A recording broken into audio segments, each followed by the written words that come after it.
Super. Donc on est parachat Mishpatim. Alors, on est page 446, on est le 21e chapitre. Ve'ele Mishpatim asher tasim lifnem. Ve'ele Mishpatim. Donc voici les lois. En fait, Ve'ele, le Vav, c'est un Vav Achibour. C'est-à-dire qu'on nous rattache à la paracha qui précède, puisqu'on a parlé des 10 commandements, que la Torah a été donnée sur le mont Sinaï. Donc voici les lois de la Torah. Asher tasim lifnem, que tu placeras devant eux. Ki tikne eved ivri. La première loi qu'on nous enseigne, c'est le fait d'acheter un eved. Un eved, c'est-à-dire un employé. Un eved, on va traduire un esclave, mais ce n'est pas un esclave. Hein.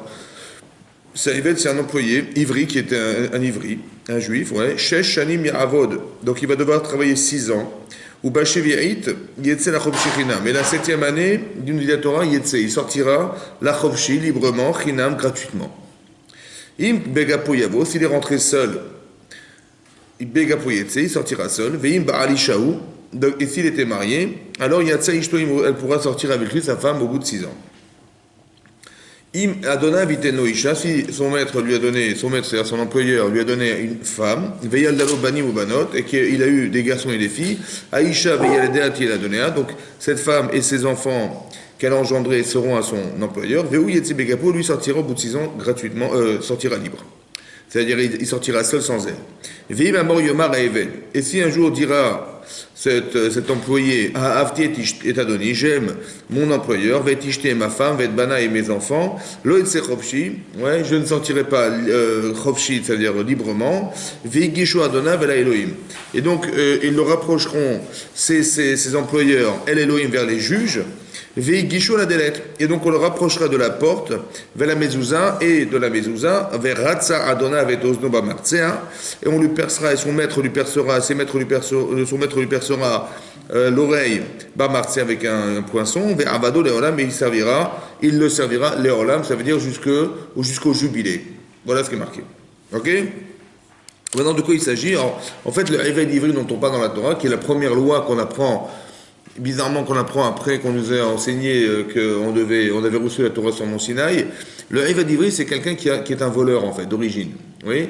Donc c'est un hébreu qui vole et qu'il il a aucun moyen. Donc après témoignage et après qu'on l'ait condamné à devoir rembourser ce qu'il a volé, il est incapable de rembourser. Donc dit la Torah, il va devoir travailler. Combien d'années? 6 ans. 6 ans, un pour rembourser ce qu'il a volé, parce que quand on vole, en fait, on rembourse le capital et on rembourse aussi l'amende qui correspond à la valeur vénale du capital volé. Donc ça fait 2 fois. Donc 2 fois. Le kefel, c'est le double de ce qu'il a volé. Mais à part ça, il va devoir travailler 6 ans. Pourquoi 6 ans, c'est tellement long?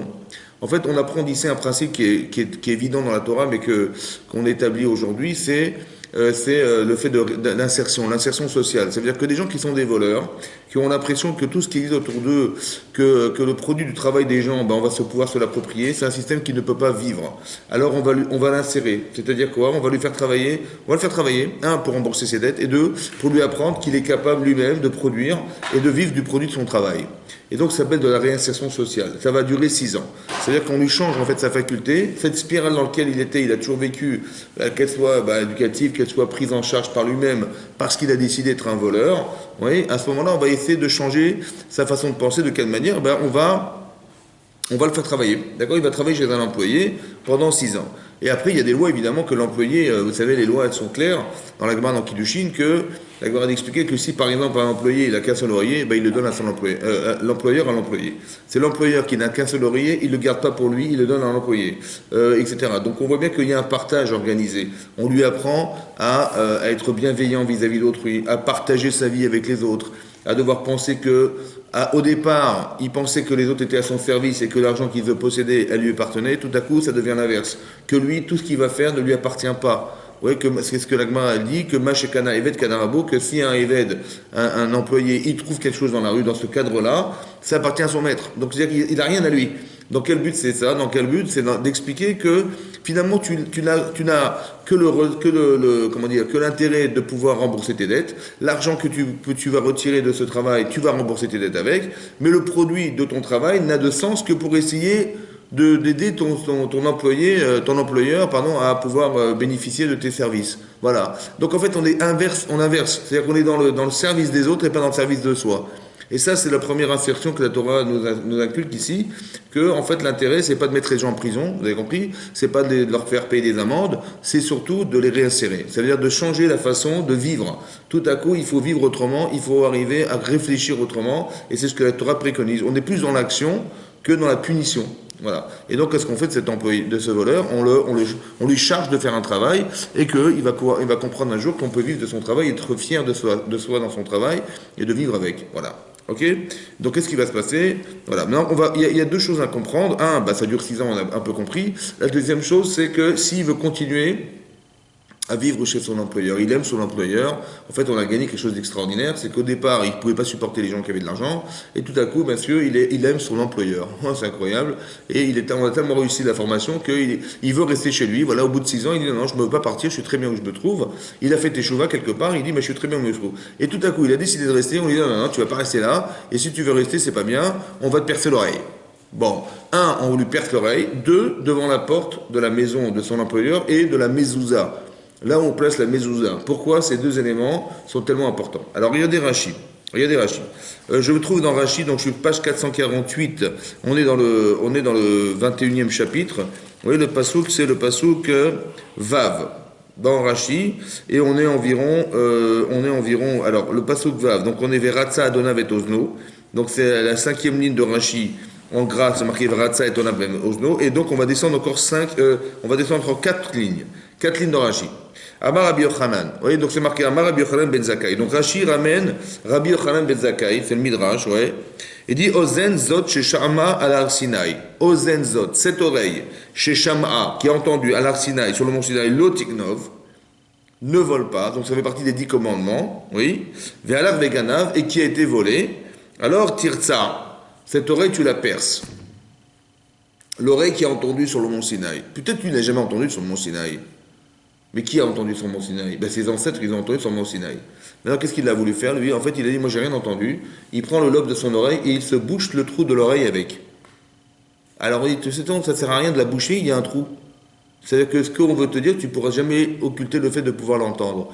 Tu vas boucher ton oreille avec le lobe de ton oreille, tu vas boucher le trou de ton oreille. Je dis, de toute façon, ça ne sert à rien, on l'a percé. Donc, on te perce le lobe de l'oreille pour que tu puisses jamais croire que tu peux échapper à ce que tu as un jour entendu ou que tu sais au fond de toi-même que tu as entendu. Ça va? Donc ça, c'est l'enseignement de Rabbi Yochanan. Ve'i mocher atzmo. Maintenant, si la personne décide, quand bien même de se vendre, c'est-à-dire, elle se vend, donc au bout de 6 ans, elle se vend. Ozen sheshama al ar Sinaï, dit la Gemara, dit le Rashi, l'oreille qui a entendu sur le mont Sinaï, qui lit Béné Israël, qui lit Ben Israël, Hachem a dit, c'est Ben Israël m'appartiennent, ils font partie de moi. Avadim, ils sont de nouveau mes serviteurs. Alors, Alach Vekana Adonai Asmo, lui, qu'est-ce qu'il a fait? Au lieu de dire, mais sur le mont Sinaï, on est devenus des serviteurs d'Hachem. Et lui, qu'est-ce qu'il pense? Lui, il dit, non, moi, je me suis acquis un employeur qui est lui mon serviteur. C'est lui que je vais servir. Tire ça, on va le percer l'oreille. C'est-à-dire qu'il y a un système qu'on a voulu organiser qui était au bénéfice de celui qui a été un voleur, et tout à coup, ça se retourne contre lui. Parce qu'il a compris quelque chose au final qui était nécessaire, c'est de se réintégrer dans la société. Il est tellement content et reconnaissant vis-à-vis de son maître, son professeur, ou son employeur, qu'il va s'attacher à lui, il va aimer son employeur. On dit non, c'est pas ça que je voulais. Je voulais que tu sois un serviteur d'Hachem. Alors tu n'as pas été serviteur, alors on va te percer l'oreille. Parce que l'IM, on n'est pas le serviteur du serviteur, parce que lui aussi le serviteur d'Hachem. Non, on est serviteur d'Hachem directement. Et c'est pour ça qu'on lui perce l'oreille. Rabbi Shimon aya doresh mikraze bemin chomer. Ma nishtanu delet mimzouza. Le Rabbi Shimon, il a posé une question. Il dit pourquoi on a pris comme exemple dans la Torah, ici explicitement écrit, la porte et la mezouza. La porte et la mezouza qui était le poteau de la maison. Ouais, mikol kelim shebabait. Plus que tous les ustensiles qui se trouvent dans la maison de cet homme. Vous voyez, l'employeur, il a sa maison, on dit non, on va appeler l'employé et on va lui percer l'oreille devant la porte sur la mezouza. Pourquoi la porte et la mezouza? Amar HaKadosh Baruch Hu, il dit, Hachem, il a dit, Delet unzouza she'ayu aidim bemitzraim. Vous savez, la porte et la mezouza, c'était des témoins en Égypte. De quoi? Je sais pas sortir la mashkof vers shte mezuzot. Parce que moi, dit Hachem, j'ai sauté au-dessus du mashkof, du poteau, et des mezuzot et des linteaux et des poteaux. Pourquoi? Parce qu'un jour, vous savez, on était en Égypte. Maintenant, si cet homme est présent, c'est que ses ancêtres sont sortis d'Égypte. Ce type-là qui a volé de l'argent, un jour, ses ancêtres sont sortis d'Égypte. Mais eux, ils ont eu le courage que lui n'a pas eu. Lequel? Ben, c'est de dire, ben, tu sais quoi, on nous a demandé de conserver un agneau pendant 10 jours, pendant 4 jours. Cet agneau était un animal sacré. Et Hachem nous dit, vous allez le prendre et vous allez le sacrifier le 14 du mois de Nissan. Et vous allez le consommer aux yeux des Égyptiens. Et quand on va vous poser la question de savoir, mais pourquoi vous avez pris un agneau sacré, vous allez dire, ben, écoutez, c'est Hachem qui nous a demandé. Mais c'est au détriment de sa propre vie, on est bien d'accord. Et ces gens-là, qu'est-ce qu'ils ont fait, les ancêtres? Ils ont pris cet agneau. Ils ont démontré par là que le passé d'idolâtre est terminé pour eux, c'était fini. Donc ils ont pris cet agneau sacré qu'ils adoraient au départ, et ils ont été capables de faire teshuva et de renier cette pratique religieuse en se disant non. Et au sacrifice de leur vie, parce qu'ils savaient pertinemment que les Égyptiens, en voyant ça, ils allaient les massacrer, évidemment. Ils allaient carrément les lapider. Ils ont dit non, on prend le risque, on y va. Ils ont eu la émouna. Et ils ont non seulement sacrifié cet agneau, mais ils ont récupéré le sang et ils ont aspergé les poteaux et les linteaux où il y a la mezouza et les linteaux de leur maison. Et Hachem, lorsqu'il a vu le sang, il les a épargnés en passant dessus des maisons. Ça va? Il dit donc, en fait, c'est quoi la mezouza? C'est le témoin du sacrifice intérieur personnel et qui est la preuve de la émouna de ses ancêtres. Et c'est ça que Hachem dit. Et donc il dit, qu'est-ce qui se passe? Il dit, il dit, Rabbi Shimon, oui, que, en fait, cette mezouza sont les témoins. Donc, Israël, je ne sais pas sortir à la Mashkov, à la mezuzot, va Marti, qui lit Béné Israël Avadim Ahem. Donc, en fait, il a dit à ce moment-là, tout à coup, mais voilà, ces personnes, ces ivris me serviront. Avadaim, vélo, Avadim, Avadim. Ils vont jamais devenir les avadim, les serviteurs des serviteurs.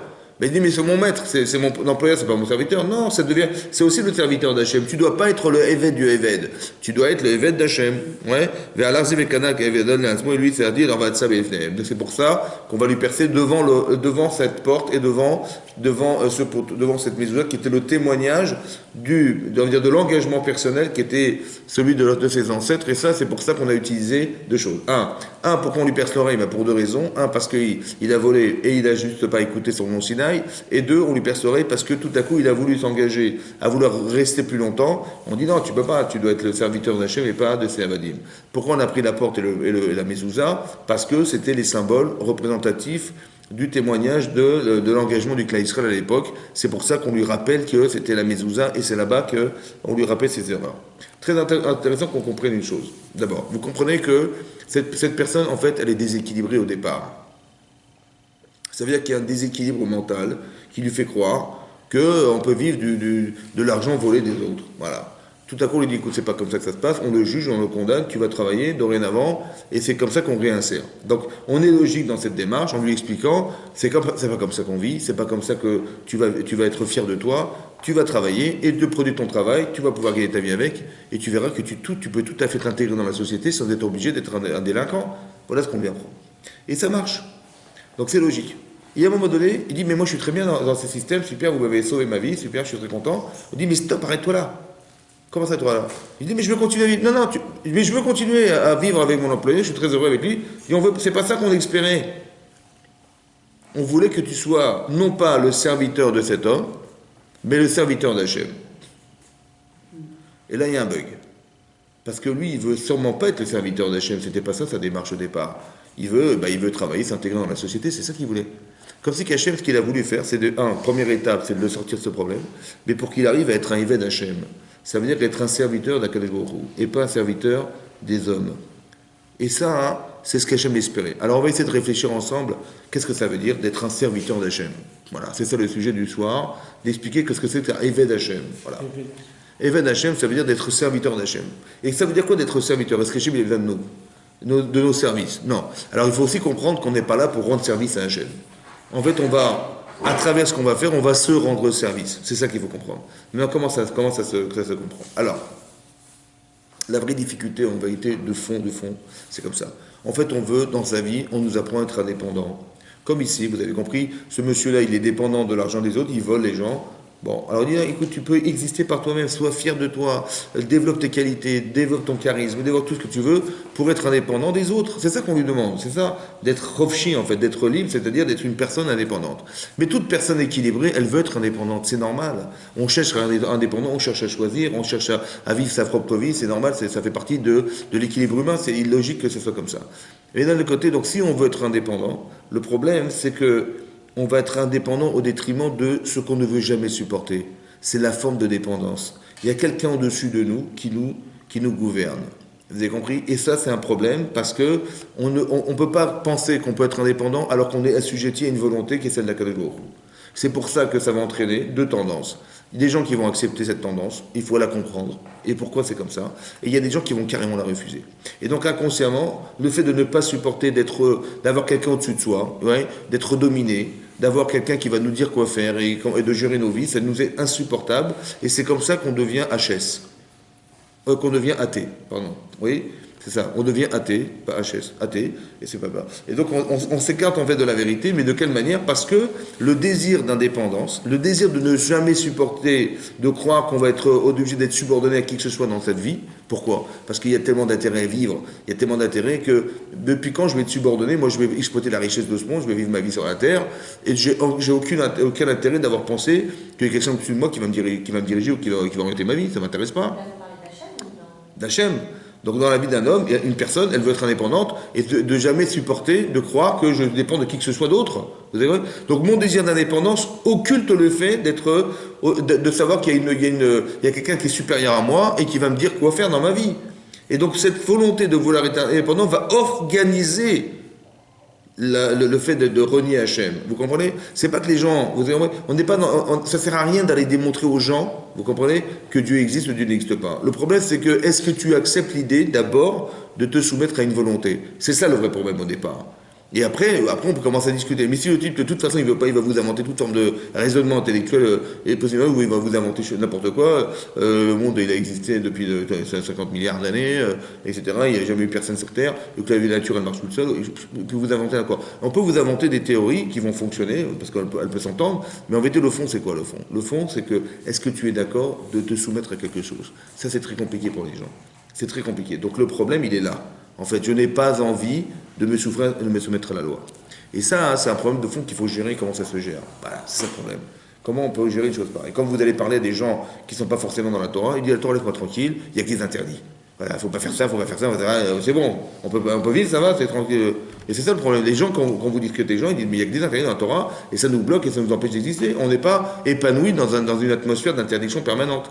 C'est pour ça que ce discours aussi, il ne fonctionnera jamais. Il ne faut pas éduquer nos enfants non plus en disant, écoute, fais attention à ça, et ne fais jamais comme ça, ça va 5 minutes. C'est-à-dire qu'on ne peut pas non plus, nous, ce qu'on voudrait entendre, en tant que personne, les personnes qui vont subir ce genre d'éducation, c'est pas de savoir ce que je ne peux pas faire dans ma vie, ça va, j'ai compris, il ne faut pas se cogner contre le mur, il ne faut pas se salir, il ne faut pas déchirer ses vêtements, ça, bon, j'ai compris, mais par contre, j'aurais aimé savoir qu'est-ce que je peux faire dans ma vie. C'est-à-dire que ce que je ne peux pas faire, je le sais, tu m'as bien expliqué, mais qu'est-ce que je peux faire, j'ai pas entendu ça. Vous avez compris? Donc il faut arrêter de penser, qu'on doit interdire aux gens quoi que ce soit. Ça veut dire qu'on doit leur apprendre, bien sûr, à faire attention, d'accord, à respecter la loi et respecter les règles. Mais l'essentiel, c'est pas de dire aux gens et de répéter aux gens ce qu'il ne faut pas faire. Mais comment s'épanouir dans une limite en sachant que cette frontière-là, elle est interdite, ou alors je sais pertinemment que ça brûle, ça c'est un ravin, ça je risque il y a des récifs un peu partout, et il faut savoir naviguer dans sa vie pour ne pas tomber dans un récif, évidemment. Voilà. Et donc c'est important mais on n'est pas là pour expliquer aux gens ce qui est interdit. C'est juste de expliquer que la frontière de l'interdiction, c'est la limite de ce que tu peux faire. C'est tout ce qu'il faut expliquer aux gens. Tu vas t'épanouir, comme vous avez vu en société, il y a tellement de lois aujourd'hui que pour transgresser la loi, il faut être fort quand même. Il faut être un délinquant d'un délinquant. Mais pourquoi? Parce que les gens comment on ne sait pas les gérer, alors on les met en prison. Et les prisons sont pleines de personnes qui ne savent pas gérer leur vie. Vous avez vu que la Torah il n'y a pas de prison dans la Torah, ça n'existe pas de prison dans la Torah. Il n'y a pas de prison dans la Torah. Le seul moment où on parle d'une prison, c'est même pas une prison, c'est que si un type il a frappé quelqu'un et on ne sait pas si le coup est un coup mortel ou va le blesser, alors on le met de côté en attendant que les médecins disent dans quel état il se trouve. Et c'est juste que là, on dit, on le met quelque part. Mais ça n'existe pas de prison dans la Torah. Hein? Oui, oui, après on verra. Il a fait exprès, mais s'il a blessé parce qu'il va se soigner, il va payer le médecin, il va payer le chômage, il va payer, etc. Il y a 5 choses à payer. Ça va, la honte, il va payer, tout ça se paye, ça se monnaie.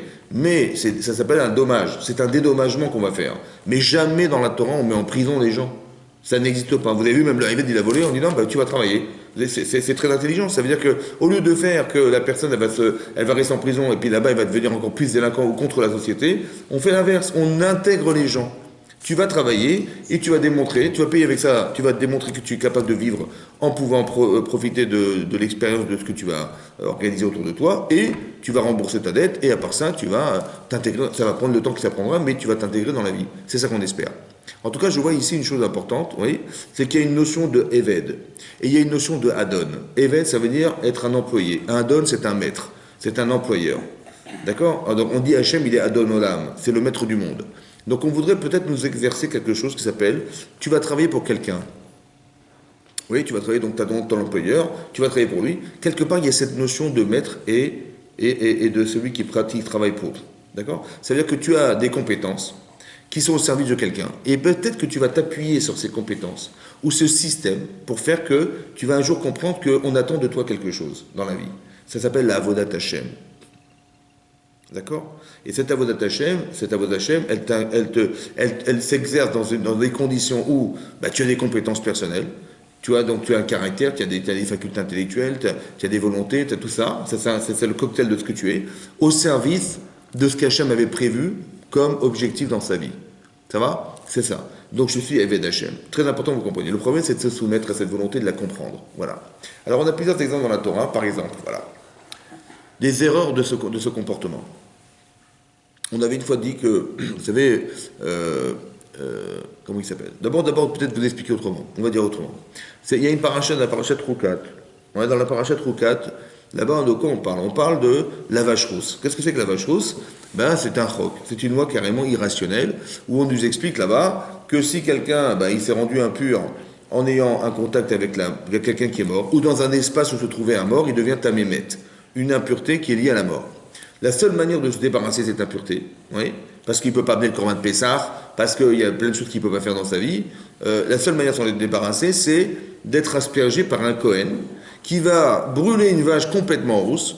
On va rassembler ses cendres, on va les mettre dans un flacon, on va mettre de l'eau, des mechatat à l'intérieur, on va touiller tout ça et on va l'asperger le 3e et le 7e jour de son impureté. Et au bout de 7 jours, lui va devenir pur, mais par contre, celui qui a brûlé la paraque, celui qui a aspergé, lui, il devient impur pendant un jour.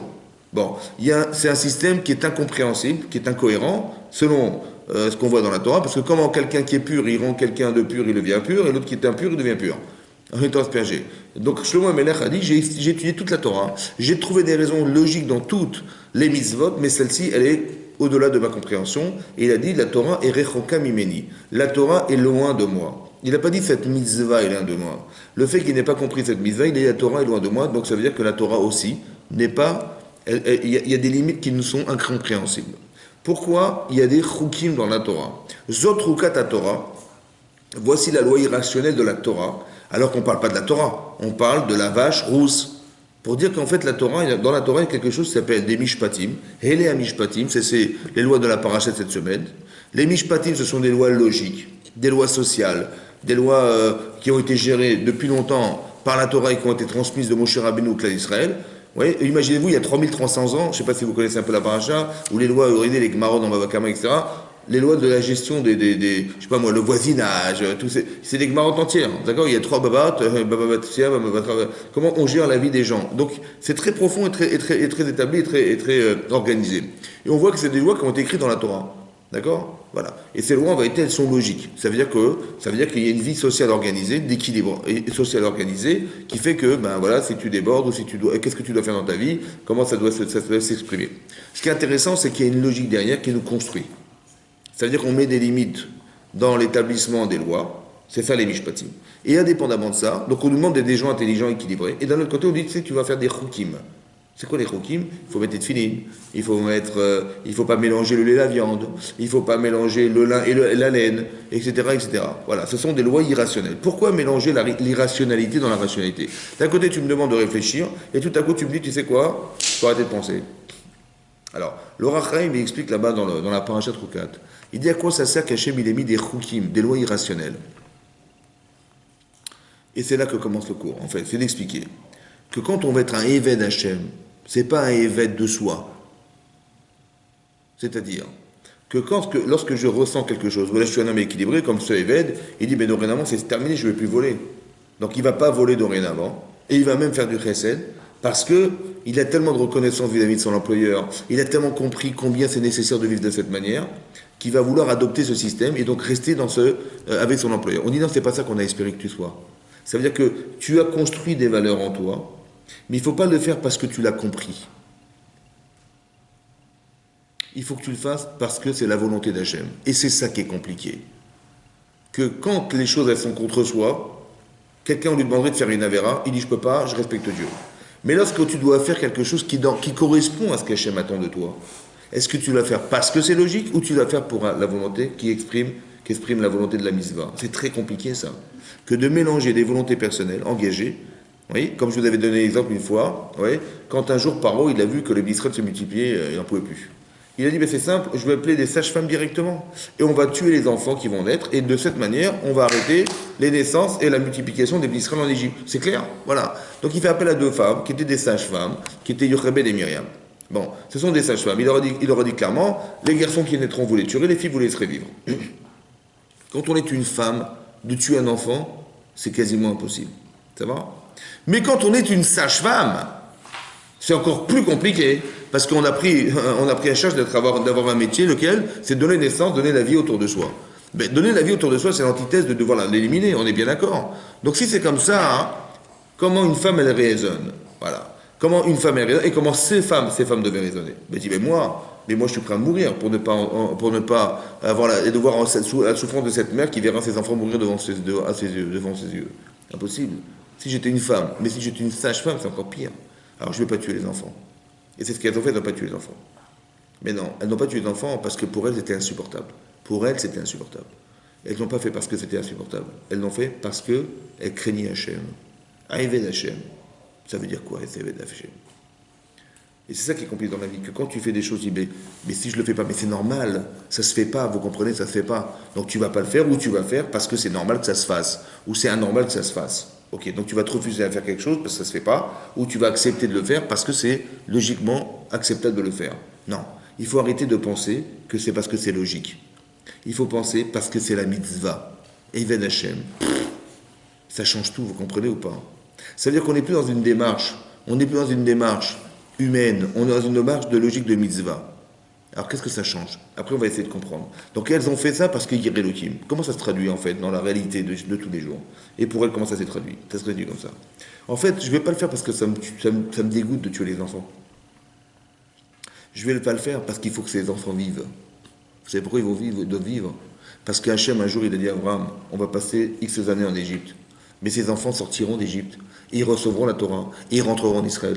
Alors je ne vais pas les tuer, vous savez pourquoi? Pas parce que je ne peux pas le faire, c'est parce que quelque part ces enfants, c'est des enfants qu'Hachem il a décidé qu'ils sortent d'Égypte un jour. Vous comprenez la différence?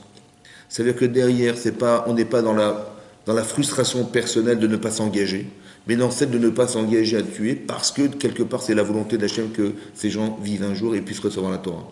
Ça n'est pas la même chose. Et Hachem à ce moment-là, existe pour elles. Vous avez compris? Et donc il va leur faire des tovot, qu'elles vont voir de leurs yeux vus que ce qu'elles ont fait, ce qui était incompréhensible, va faire que ça va se multiplier. Et il va faire en sorte que des Kohanim vont naître de ces femmes. Il va faire en sorte que des Lévi'im naissent de ces femmes. Et il va faire en sorte que des rois naissent de ces femmes. Pourquoi? Parce que si tu t'associes avec Hachem, alors Hachem te suit. Mais si tu le fais par intérêt personnel, mais c'est noble, comme de sacrifier sa vie pour ne pas sacrifier des enfants, c'est une situation noble. Ouais. Mais quand bien même, elle s'enferme dans un raisonnement qui est soi-même, qui est personnel. Alors on va t'habituer à comprendre que des fois dans ta vie, tu vas faire des choukim, des lois carrément irrationnelles. Pourquoi irrationnelles? Est-ce que tu es d'accord de vivre des choses ou d'accepter dans ta vie de faire des choses que tu ne comprends pas? Alors si j'accepte, ça veut dire quoi? Ça veut dire que là je sais que j'aime Hachem. Je sais que je le fais pour la mitzvah. Puisque moi, de façon théorique, j'aurais jamais accepté une chose pareille. Ça va? Et je me suis même gêné de le faire parce que j'ai l'impression que je n'existe pas. Non, tu vas le faire parce que quelque part c'est la volonté d'Hachem. Tu es Eved Hachem. Et de cette manière, tu vas introduire dans ta vie une notion nouvelle qui est que tu dois te construire dans ta vie. c'est sûr. Mais après que tu sois construit, il faut que tu sois d'accord que quoi? Que la Emouna qui va démarrer dorénavant n'est pas subordonnée à la raison que tu lui donnes. Que la Emouna que tu vas donner à Hachem n'est pas subordonnée à la raison que tu lui donnes. Ça veut dire, tu dis, mais si Dieu il a marqué le tigre, mais c'est logique, on va disserter sur la question, on va dire, mais c'est normal. La société n'est pas faite pour avoir des voleurs autour de soi, c'est logique. Mais il ne faut plus dorénavant le faire parce que c'est logique. Parce qu'il n'y a pas de mitzvah. Mitzvah. Quand vous dites Hachar qui déchanou, mais mitzvota vetzivanu, parce que Dieu nous a sanctifiés dans la mitzvah, mais il n'y a plus de mitzvah. Il n'y a plus de mitzvah, c'est logique. Si Hachem n'avait pas écrit, tu leur aurais dit, mais c'est normal, vu le déroulement qu'une société elle doit avoir dans sa vie, ben évidemment, il ne faut pas que les gens soient des voleurs. Et donc, n'importe qui aurait pensé des choses pareilles. T'as raison, c'est logique. Mais c'est pas parce que c'est logique que c'est forcément divin. Donc pour que ça le devienne, il faut que tu le fasses non pas parce que ça ne se fait pas de voler, parce que tu as peur de la police, parce que tu as payé de payer d'amende, parce que non, il ne faut pas le faire. Il faut pas voler parce que c'est une mitzvah.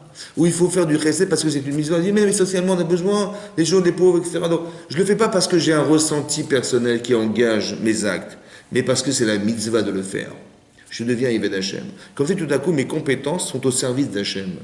Vous comprenez ce que je veux dire? Il va pouvoir m'utiliser en tant qu'Eved Hachem. Ou bien, il ne pourra pas m'utiliser parce que je le fais, non pas pour lui, mais je le fais pour moi. Parce que pour moi, c'est ou supportable ou c'est insupportable de le vivre. Vous avez compris? Donc on n'est plus dans un raisonnement intellectuel qui va justifier quelque chose. Et vous allez voir la différence lorsque c'est pensé, lorsque c'est accepté.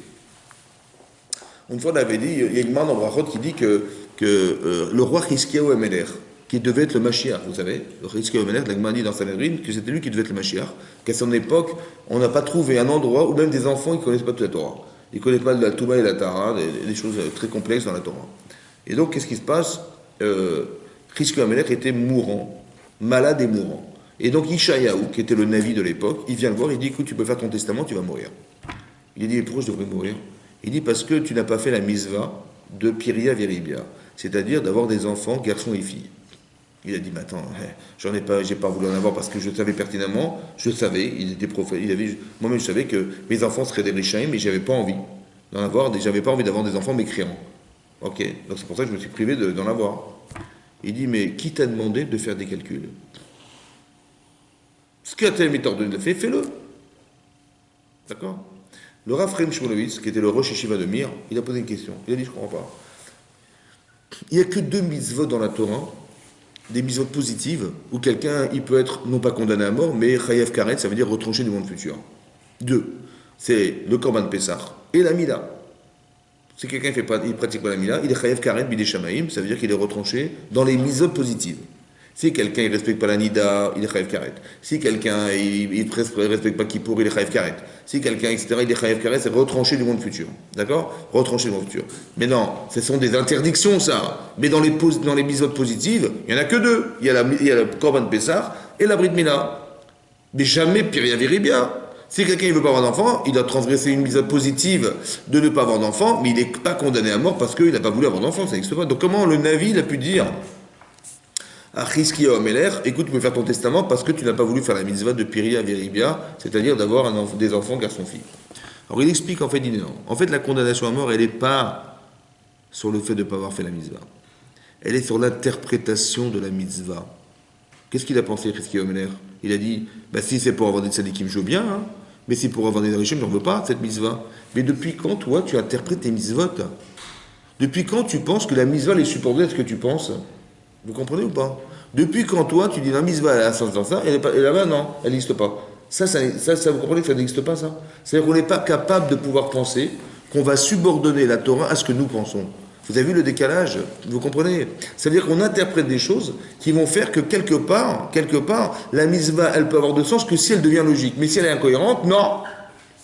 Et c'est ça qu'on veut comprendre. Vous avez compris? Être Eved Hachem, c'est pas d'introduire des notions qui sont personnelles dans la Torah et penser que les limites de ce que la Torah nous demande, c'est ce que j'ai compris. Et ce que j'ai pas compris, je refuse. Ou ce que j'accepte pas, comme ici, si c'est pour avoir des richem, ça sert à rien de faire des mitzvot. À quoi ça sert d'avoir des enfants si c'est pour avoir des enfants richem? Non!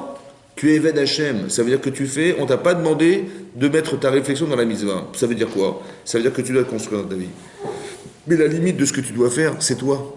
Vous comprenez? C'est ça. Eved Hachem, d'être un serviteur d'Hachem, c'est pareil ici. Le divin, mais je me sens bien, je suis Eved, je suis très bien. Non, tu dois l'utiliser comme un support. Comme par exemple, la compréhension qu'on doit avoir de mitzvot, elle doit nous amener à se construire. C'est sûr et certain. Comme c'est marqué dans le Midrash, c'est marqué l'onit Torah, la Torah n'a été donnée, et là, simplement, les tsaref et tabériot, d'affiner la personne. On affine les personnes. Par exemple, quand on fait la shrita, on va pas prendre une balle et on tire sur l'animal. Non, on fait en sorte que l'animal ne souffre pas de devoir disparaître. C'est pour ça qu'on fait une shrita. Il va dire, mais Mech Patlecha, qui meurt comme ça, c'est pour manger sa viande. Il dit non, parce qu'on peut devenir des gens cruels. D'accord? En faisant un acte qui va engendrer de la cruauté. Non, l'animal qui décède, il meurt, en fait, il sent rien. Ouais, il sent même pas la coupure, il sent même pas, il étouffe en fait, son cerveau n'est pas alimenté en air, et donc il perd la conscience, et c'est comme ça qu'il disparaît. Mais on n'a pas le droit de consommer d'un animal qui a souffert. Parce que s'il y a une moindre fissure sur le couteau, mais quelconque qu'elle soit, c'est pas cachère. On n'a pas le droit de consommer cet animal, il n'est pas cachère. Donc on voit qu'il y a une manière de faire qu'on évite de faire souffrir les animaux, c'est comme ça qu'on fait. Donc la Torah a été donnée, les tzav pour affiner la personne. La Torah a été donnée pour affiner la personne. Donc il y a une construction humaine à travers les mitzvot, oui, mais surtout ne pas croire que parce que tu t'es construit avec, donc tu as compris des choses, que tu vas subordonner la mitzvah à ce que tu comprends. Non, la mitzvah n'est pas subordonnée à ce que tu penses, mais elle existe parce que c'est Hachem qui l'a donnée. Dans quel but, dans quel esprit ça se réfléchit? D'autres exemples dans la Torah, vous allez comprendre. Par exemple, c'est marqué, la Gemara dit dans Nazir d'Afkaf Gimel, elle dit là-bas, oui, que il y a un passouk il est marqué dans le passouk que ramène le Shlomo Melech, il y a marqué Ki Yesharim d'Arki Hashem, Ki Yesharim d'Arki Hashem. Car comme les chemins d'Hachem, les chemins d'Hachem sont droits, Yesharim ils sont droits, Tzadikim Yelchubam, les Tzadikim se déplacent dans ces chemins droits, et les Poshaim, les fauteurs, ils cachent Elubam. Dans les mêmes chemins qui sont droits, les mécréants, ils trébuchent dedans. Ils trébuchent dedans. L'Agman de quel exemple elle donne? C'est l'exemple de Lot. Lot qui était le neveu d'Abraham.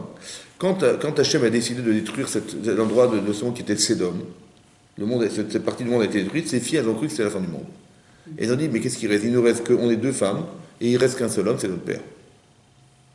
Et donc l'aîné a dit à sa sœur, on va saouler notre père, et on aurait une relation avec lui pour avoir des enfants. Qu'est-ce qu'on peut faire? Et la Gemara expliquait que, attention, il faut savoir que la Gemara elle explique dans Sanhedrin, sur les lois des Bnei Noach, vous voyez, des enfants des Bnei Noach, des gens qui n'étaient pas encore, qui n'avaient pas reçu la Torah, donc avant qu'on ait reçu la Torah, on était des Bnei Noach. Avraham, Yitzhak et Yaakov étaient des enfants de Noach. Qu'est-ce qui se passe? Donc les lois noachiques, elles sont au nombre de 7. Et parmi ces lois logiques, elles sont logiques, il ne faut pas voler, il ne faut pas faire d'adultère, etc. Mais la loi noachique permettait à un père d'épouser ses filles. Or, si un père pouvait épouser sa fille, demande le Roche là-bas dans Sanhedrin, comment ça se fait qu'on reproche à l'autre, pourquoi les filles de l'autre ont été obligées de saouler leur père? En vérité, pourquoi? Parce que bien que la Torah permettait à ces hommes de pouvoir épouser leur propre fille, ça ne se faisait pas d'épouser sa fille. Et là-bas, Tosfot explique que quand Lot il a fait ça, et que Lot il s'est séparé, et Abraham s'est séparé de Lot, c'était une des raisons, c'était dégoûtant pour eux. Ça veut dire qu'ils avaient des principes qu'ils avaient établis eux-mêmes, c'était que Dourim Bariot, ça veut dire qu'ils étaient équilibrés, dans tout ce qui est inceste et tout ça, ils ne faisaient pas. Ok? Mais non, c'est pour cette raison que sa fille, elle a saoulé son père, parce qu'il n'aurait jamais accepté de faire une chose pareille. La première fois, il ne s'en est pas rendu compte. Mais quand il s'est réveillé de cet alcool, il s'est rendu compte de ce qui s'était... Il a compris ce qui s'était passé. La deuxième fois, il a accepté de boire. Ça va? Et c'est ça que dit le verset, que le même chemin qui est droit, hein, on l'utilise de façon tortueuse. Mais non. Je vous pose la question suivante. Quel intérêt il avait de transgresser cette loi, puisque de toute façon, quand il va la vivre, il va avec sa fille, ce qui est interdit, hein, mais il est saoul. Il est carrément inconscient.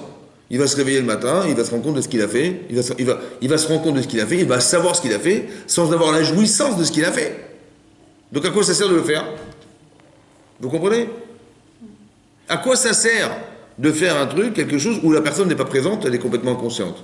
Elle est complètement sous, de toute façon ça sert à rien. Même s'il voulait transgresser la loi d'aller avec sa fille, ce qui est débile, mais le type, qu'est-ce qu'il va gagner? De toute façon, il n'est même pas présent, il n'est ni conscient, il n'a aucun plaisir, rien, zéro. À quoi ça sert?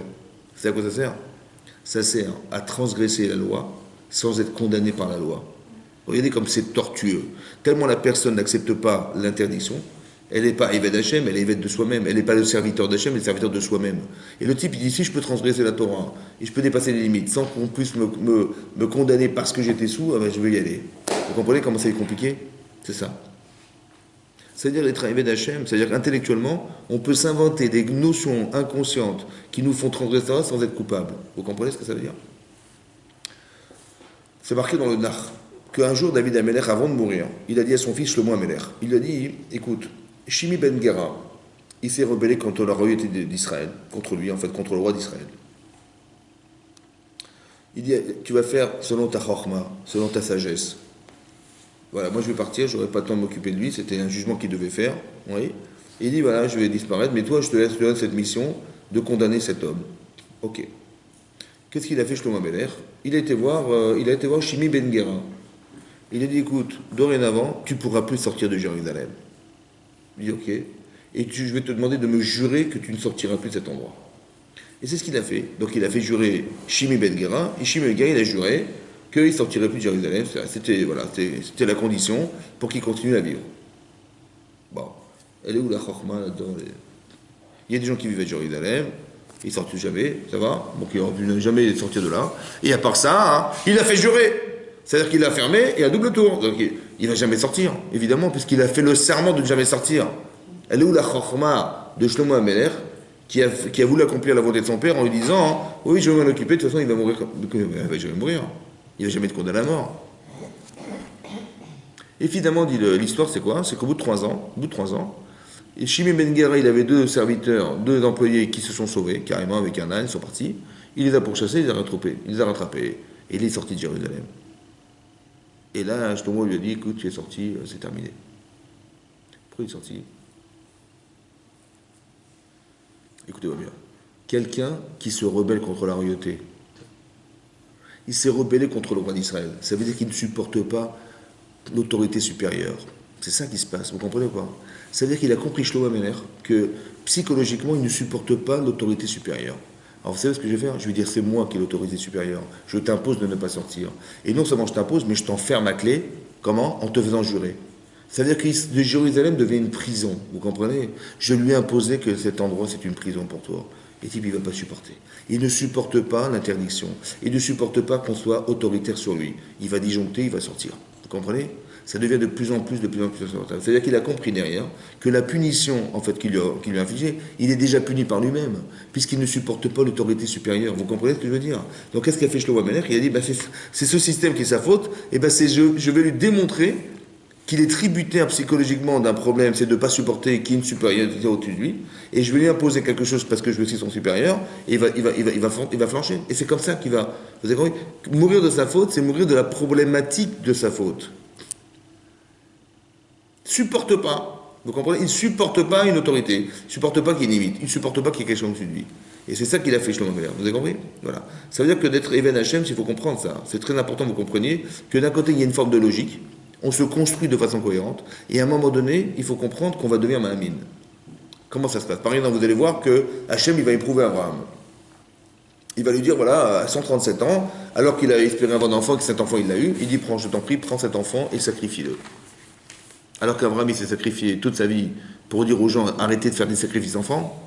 On lui a promis qu'il aurait une descendance, que cet enfant, il rentre en Israël, et tout, et on lui demande de l'assassiner, et l'enfant qu'il aime. Bon, humainement, c'est insupportable, vous comprenez? C'est pas logique, et c'est pas supportable humainement, de devoir sacrifier un enfant qu'on a espéré avoir, qu'on a eu, et qu'on aime, et qu'on lui demande de le sacrifier. D'accord? Ok. Là-bas, c'est marqué dans le Midrash Rabbah, que Abraham Avinu, il a dit, quand les Sarah, il a dit, mais tu vas pas tuer ton fils, c'est pas possible. Quand on se refuse à faire quelque chose, oui, il a dit, écoute, moi, je vais faire ça, bit mimoud, c'est-à-dire, je vais faire ça de façon comme un simplet, comme si j'avais plus de cerveau. Bon. Pourquoi on a attendu qu'il ait 137 ans pour l'éprouver? Pourquoi il a pas eu des enfants comme tout le monde à 20 ans, il dit, cet enfant, sacrifie-le. Ça, ça aurait pas été logique. Il n'était pas assez construit, peut-être. Mais pourquoi il faut se construire pour être éprouvé? C'est bizarre. C'est-à-dire, dans ce cadre-là, je parle. Puisque, de toute façon, je dois faire un truc que je ne comprends pas. Alors, pourquoi on attend de moi que j'ai le Yetzer Hara, parce qu'intellectuellement, c'est insupportable, pour me demander de m'éprouver dans cette émouna? Par exemple, il y a des gens, on leur dit, vous savez, c'est simple, vous allez dans les bus en Israël et vous mettez des ceintures explosives sur vous, d'accord? Et puis, si vous avez réussi à exploser, vous aurez 70 vierges qui vous attendent là-haut. C'est magnifique. Bon, ils y vont ou pas, les types? Non, mais c'est parce que c'est C'est normal, c'est bien, c'est normal. Quoi, je dois me tuer pour tuer? Pourquoi je vais mourir pour les autres? Hein? Quand tu commences à réfléchir, tu dis, mais c'est pas logique, vous comprenez? Parce que c'est pas logique, alors je vais pas le faire, ou je vais avoir un Yitzhara de le faire ou pas de faire, je vais réfléchir. Mais lui, il n'a pas besoin de réfléchir parce qu'il n'y a pas de contradiction dans son acte. Le seul intérêt qu'il a, c'est de savoir qu'il a 70 vierges qui l'attendent là-haut. Vous avez compris pas? Mais tu peux pas réfléchir à ce que tu fais un peu? Vous avez compris? Il n'a pas de Yitzhara, ce bonhomme. Donc il n'y a pas d'enjeu dans son acte. Il est stupide son acte. Parce qu'il n'y a pas d'enjeu, vous comprenez? Mais si tu te construis dans ta vie, tu dis, mais attends, est-ce que je vais le faire ou je ne vais pas le faire? Hachem il demande à Abraham de prendre son fils et de le sacrifier. Mais c'est complètement incohérent, c'est inhumain ce qu'on lui demande. Vous comprenez ou pas? Là, t'as Yetzara. Mais pourquoi Hachem il fait comme ça? Vous savez pourquoi il fait comme ça? Parce que la frontière de la Emouna, c'est quand c'est plus logique. Où est-ce que la Emouna démarre? Lorsque la logique s'arrête. Pourquoi? Parce qu'il ne faut pas que tu crois que tu vas le faire parce que c'est toi. Il faut que tu le fasses parce que c'est la volonté divine. C'est très intéressant que vous compreniez. Pourquoi c'est nécessaire de le comprendre? Parce que quand on fait des mitzvot, on nous promet le Olam Haba, le monde futur. Vous voyez, la Gemara dit là-bas dans Makot Daf Kaf Dalet, elle dit là-bas, c'est une Mishnah en fait, c'est marqué là-bas, Rabbi Hanania ben Akasha Omer, Rabbi Hanania ben Akasha a dit que Akadosh Baruch Hu, il a été marbé, il a multiplié les mitzvot, ouais, il a fait en sorte qu'il y ait beaucoup de mitzvot, ouais, que les fichar, il est marqué Rabbi Hanania ben Akasha Omer, Ratsa Akadosh Baruch Hu les Zakat d'Israël, donc Hachem il a voulu absolument donner un mérite au Béni Israël. Les fichar, c'est pour cela que Irba Lahem, il aura multiplié les mitzvot. Combien de mitzvot? 613. D'où on sait qu'il y a 613 mitzvot? D'où on sait? Parce que la Gemara explique que Torah, c'est la gematria de 611. Et on a rajouté Anochi Hashem Elokecha, Elo Yedecha Elokim Achim Alpanai. Ça fait 2, ça fait 613. Après, la répartition des mitzvot, Marloket, le Rambam et tout ça, comment ça se quantifie? D'accord, il y en a 613, c'est sûr, mais lesquels? Après, il y a des discussions dans les... Ok. Maintenant, ce qui est important, c'est de comprendre que la Gemara a expliqué là-bas qu'on a résumé, après les 613, en 11. David Emelech, il a dit il y en a 11. Après, c'est passé à 6, passé à 3, passé à 2, passé à 1.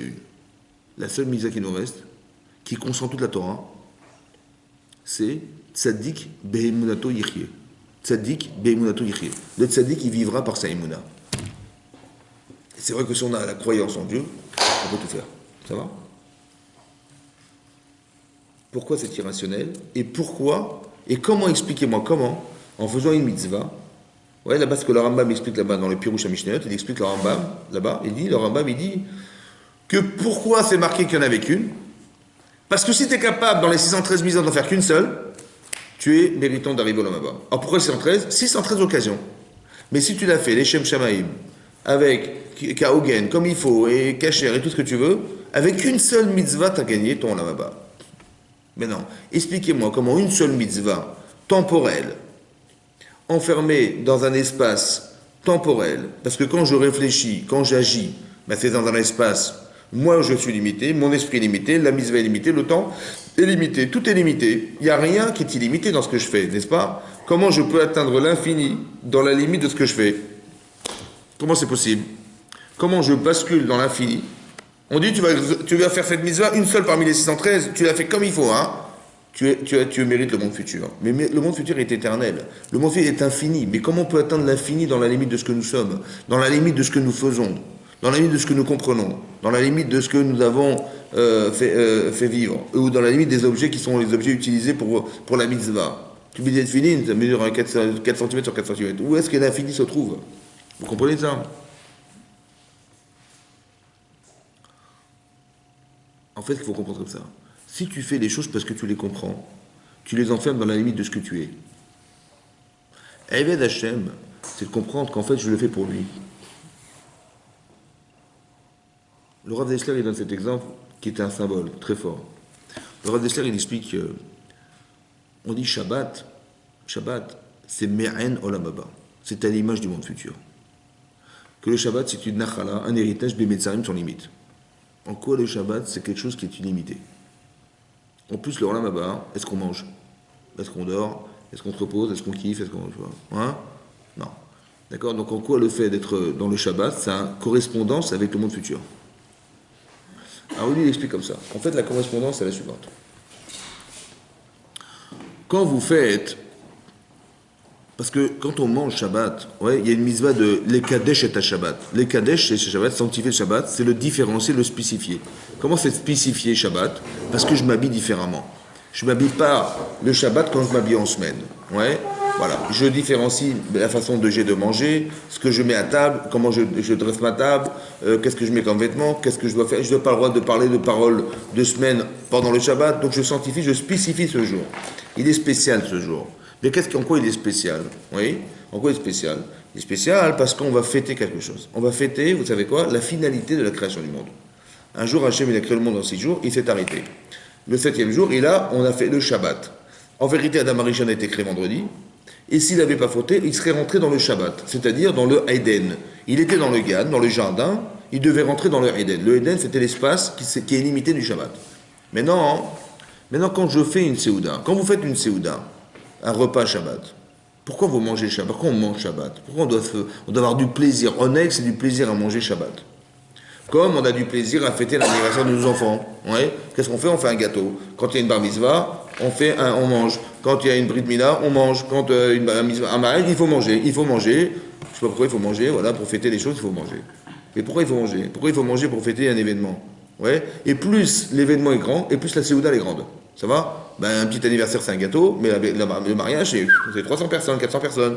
Et plus c'est important, plus c'est... Oui, mais pourquoi il faut fêter les événements? Pour éduquer notre corps à ressentir ce C'est vrai que je ressens ce que je vais. Mais pourquoi il faut... Mais comment ça se réfléchit? Par exemple, quelqu'un qui va se marier, il a mis, je sais pas moi, il a mis 40 000 euros dans la Séouda, 40 000 euros, il va pas dire aux gens, bon écoutez... allez danser, soyez gentils, je peux quand même manger ce que j'ai acheté, comme j'ai payé, comme je peux manger, laissez-moi attendre. Là, on est au restaurant, je vous rappelle qu'on est au restaurant, je vous ai invité au restaurant. Personne n'a fait ça, vous comprenez? Mais je ne sais même pas si le khatan y mange. Ça va? Mais pourquoi on l'a fait? On l'a fait parce que on va fêter quelque chose. Mais non. On va prendre du plaisir à manger pour quelque chose. Regardez la différence. Je suis Shabbat, d'accord? Je suis Shabbat. Donc j'ai préparé, ma femme elle a préparé un super repas, elle a préparé la pkaïla, la dafina, d'accord? Donc on va manger, il faut prendre du plaisir à manger. Attention, c'est très important que vous preniez du plaisir. En aigle, si c'est pas bon, il faut goûter les plats avant Shabbat, pour être sûr qu'il manque pas de sel ou quoi que ce soit, parce qu'en aigle, Shabbat, c'est très important qu'on puisse avoir du plaisir à manger. C'est une halakha. Mais du plaisir pour qui? Voilà. Je prends du plaisir pour moi. Si je suis Shabbat et je dis, mais redons c'est Shabbat, on va manger la dafina. Waouh, quel kiff. Bon. C'est vrai que c'est un plaisir de manger la dafina. Mais pourquoi tu la manges? Je dis, mange parce que c'est un plat de fête. Mais pourquoi faire? Je dis, parce que c'est bon. Si tu manges parce que c'est bon que pour toi, c'est pas ça qu'on voulait. On voulait que tu manges l'irvot Shabbat, en l'honneur de quelque chose. La différence, elle est là, elle est marquée là, en fait. Si je vis pour moi, ce que je vais faire pour moi, bien que je fais les mêmes actes, on est Shabbat et je mange la dafina, ça va? Je mange pour moi, alors cette limite, c'est moi. Ça va pas au Lamaba, ça. Par contre, si je dis je mange parce que je vais honorer le Shabbat. Je mange parce que je fête la finalité de la création du monde. Je fête parce que j'ai envie d'arriver au Lamaba. Je fête, elle est où la limite? Puisque ma volonté n'est pas enfermée dans ce que je mange, mais dans l'intérêt de programmer derrière ce que je mange, l'intérêt de respecter ce que je dois respecter. Quand je fais le mariage de mes enfants, on va faire un grand festin, le plaisir... Évidemment que c'est de manger, mais pourquoi? Parce qu'on va fêter quelque chose de fondamental. Mes enfants vont basculer sur la vie, sur une autre vie, la vie essentielle qui est d'être marié. Mon fils, il a eu 4 ans, il va basculer sur un nouvel âge. Alors ça se fête. Il y a une brit mila, il est rentré en Israël, ça se fête. Vous comprenez? Etc. etc. La bar mitzvah, il est devenu adulte, il va pas faire partie du minyan, il va commencer à être un adulte, ça se fête. Mais qu'est-ce que je fête? En fait, je fête l'idée. Maintenant, il faut manger. Mais pourquoi faire? Parce que je suis content de ce que représente l'idée. Vous avez compris ou pas? Je ne mange pas pour moi. Je mange au service de quelque chose, en l'honneur de quelque chose. Ça n'a rien à voir. C'est ça, le Olam Haba. Vous comprenez? C'est-à-dire que je ne suis pas... Quand je pense, je réfléchis, je ne dois jamais croire que je vais subordonner la mitzvah à ce que je crois. Parce que quand tu ne comprendras pas, tu ne vas pas la faire. Tu comprends? Tu n'as pas le droit de subordonner ce que tu penses. Être rêvé d'Hachem, c'est ça. C'est d'arriver à comprendre que derrière ce que tu vas faire, bien sûr que c'est logique, bon, Hachem, mais surtout ne crois pas que c'est parce que tu penses que c'est logique que tu dois le faire. Parce que tu mets une limite, on va dire, humaine dans quelque chose qui est divin. Vous comprenez? Parce qu'en fait, il faut comprendre ça. On a déjà dit dans les cours, on a dit comme ça. Quand je fais des lois irrationnelles, qu'est-ce que je gagne? Ben, ce que je gagne, je vois pas ce que je gagne, je perds. Parce que tout à coup, on met les filets. Pourquoi? Mais c'est comme ça. Et pourquoi il faut les mettre? Mais c'est comme ça. Hein? Bon. C'est embêtant, parce que attendez, on m'a demandé de réfléchir, on fait de la guara, on se casse la tête, on comprend des trucs, et tout à coup on dit il faut plus réfléchir. Mais c'est antinomique. Hein. Comment tu peux me demander de plus réfléchir? Mais à quoi il me sert mon cerveau alors? Ok. En fait, tu vas comprendre une chose. C'est comme ça. Tu vas avoir du Yetzirara. Lequel? De dire maintenant je suis pas idiot quand même. Pourquoi Hachem il m'a demandé de mettre les filles alors que je ne comprends pas? Ben non, tu les mettras quand tu comprendras. Mais de toute façon, tu ne comprendras jamais. À quoi ça sert? Ah, ben, c'est les bonnes, celle-là. Alors, à quoi ça sert de les mettre alors? Ok. Ça va servir à ça, à comprendre. Est-ce que tu crois sincèrement que tu comprends Hachem? Non. Est-ce que tu crois sincèrement que Hachem, il est ce que tu penses? Non plus. Donc, qu'est-ce que tu vas faire? Tu dis, moi, quand je comprends, je fais. Quand je ne comprends pas, je laisse tomber. Ok. Tu sais, un jour, à 120 ans, on va partir d'ici. On va retrouver qui? On va retrouver ce que j'ai compris. Bon. Mais tu sais quoi? Hachem, il est infini. Alors, qu'est-ce que tu vas comprendre dans l'infini, mon chéri? Tu dis, bah, Dieu, c'est ça. Ah ouais, d'accord. La petite boulette, là, c'est ça, Dieu. Non, c'est pas possible. Vous comprenez? Dans l'infini, c'est infiniment rien. Donc, j'ose pas dire que je comprends. Et quand je n'ose pas dire que je comprends, je laisse une porte ouverte à l'idée que Hachem est infini. Ça veut dire que la frontière entre l'infini d'Hachem et moi, c'est ma logique. Quelle logique? Je dis, bah, quand tu comprends, c'est logique. Tu vois, il ne faut pas voler, mais c'est normal.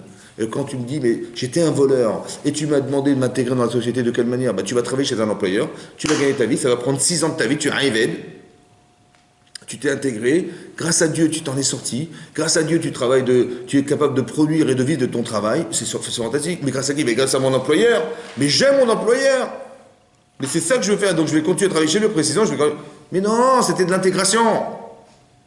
C'était juste pour t'intégrer, mais en vérité, tu ne dois pas être Eved d'un Eved. Tu dois être indépendant pour arriver à t'équilibrer, parce que c'était déséquilibrant d'être un voleur. Et maintenant que tu l'es, alors tu vas comprendre les mitzvot. Et là, tu vas devenir un Eved Hachem. Ça veut dire quoi, Eved Hachem? Que tu vas commencer à ce que tu vas construire ton lamaba. De quelle manière? Parce que ce que tu vas faire n'aura plus de limite. La limite, elle n'existe pas. C'est ta imuna. Vous comprenez ce que ça veut dire, ça? C'est-à-dire que tu n'es pas enfermé dans ce que tu penses. Tu vas faire dorénavant quelque chose qui est au service de ce qui va faire de toi quelqu'un d'infini. Parce que tu vas rentrer dans la limite infinie de ta volonté. Laquelle? Celle de faire la volonté d'Hachem. Il y a 2 programmes en fait. Il y a un programme personnel, mais il y a un programme divin. Le programme divin, c'est de participer à son programme. C'est pas le mien. Donc quand tu fais une mitzvah et que tu ne comprends pas, c'est ça que tu vas gagner. Qu'est-ce que tu vas gagner? Que toi, ça va dire, mais attends, tu vas pas faire ça. Je dis, mais moi, j'ai pas l'audace de croire que je comprends. Parce que je veux pas enfermer Hachem dans ma compréhension.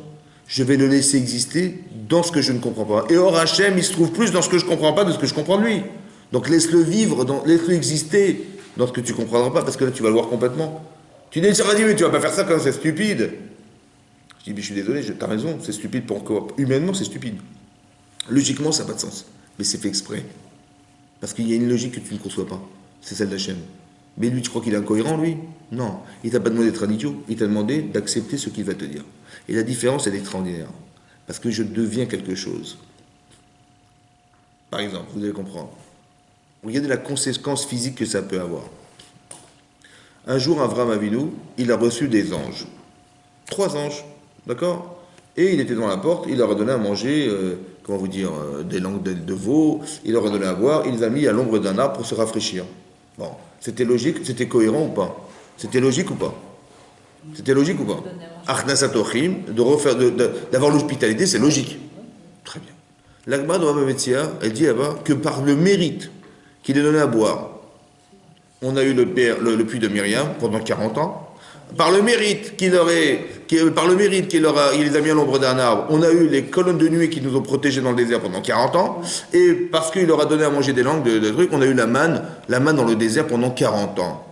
C'est logique ou pas? Il les a reçus pendant quelques heures, on a mangé pendant 40 ans. Il a reçu 3 personnes, on était de 3 millions. C'est logique ou pas? Alors comment ça marche? Si tu fais l'hospitalité, parce que ça fait plaisir, parce que je ne supporte pas d'être seul, ou bien parce que ça me fait plaisir de recevoir des gens. Si tu le fais parce que ça fait plaisir, en fait ta mitzvah, elle s'enferme dans toi. Mais si tu le fais parce que c'est la mitzvah, elle est où la limite? 3 millions. Vous comprenez la différence? C'est extraordinaire.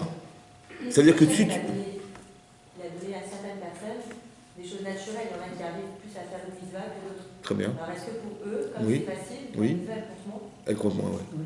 Elle compte moins, c'est logique parce que le choix, il est faible. Le choix, il est faible. Encore une fois, le choix, il est faible. Le choix. Pas l'engagement, le choix est faible. C'est facile. À partir de quand il y aura un problème? Lorsque ça va devenir compliqué. Ça veut dire comme ça. Quand est-ce que mon choix va démarrer? Lorsque le Yetzirah va se manifester. Le Yetzirah, c'est mon repère, en fait. C'est là que je dois choisir. Quand la Torah nous dit dans la paracha de Savim, je t'ai donné la bracha et la klala, la bénédiction et la malédiction, la vie et la mort, le bien et le mal.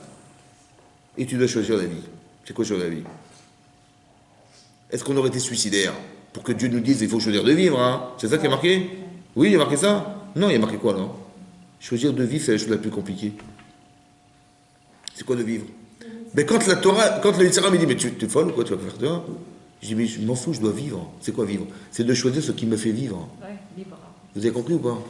Mais quand est-ce que je vais décider de vivre? Ben quand j'aurais préféré ne pas faire, ou je vais faire une avérace qui me tue. Mais je dis non, pourquoi je vais faire ça? Je vais faire ce qui va aller. C'est le plus compliqué. Mais quand est-ce que je vais décider d'exister? C'est lorsque je vais arriver à la frontière de mes choix. C'est quoi la frontière? C'est l'Yetzer.